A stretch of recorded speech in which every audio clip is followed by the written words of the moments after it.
উত্তর দিনাজপুর জেলা প্রশাসনের উদ্যোগে জাতীয় ভোটার দিবস পালিত হলো বৃহস্পতিবার। এদিন কর্ণজোড়া ডিএম অফিস প্রাঙ্গণে এই কর্মসূচির আয়োজন করা হয়। পৃথিবীর বৃহত্তম গণতান্ত্রিক দেশে নাগরিকের ভোটের অধিকার এবং তার গুরুত্ব অনুধাবনের লক্ষ্যেই সারা দেশের পাশাপাশি উত্তর দিনাজপুর জেলাতেও এই কর্মসূচি নেওয়া হয়।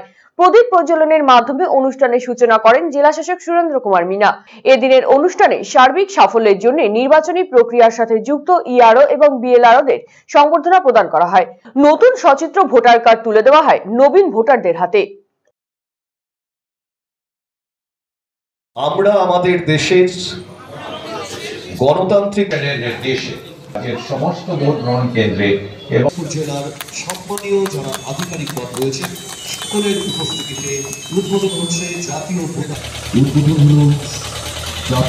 দিবস উপলক্ষে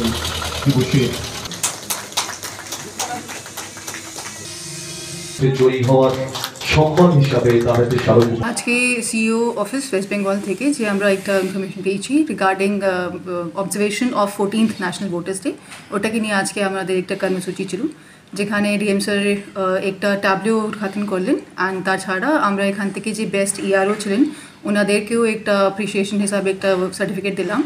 তাছাড়া এখানে যে নতুন ভোটার্স এনরোলমেন্ট হয়েছে ওনাদেরকেই আমরা কিছু একটা টোকেন হিসাবে এখান থেকে দিলাম। আর এটাকে ছাড়া আমরা এখান থেকে একটা প্লেজ নিয়েছি যেটা সিইও অফিস থেকে আমরা দিয়েছি।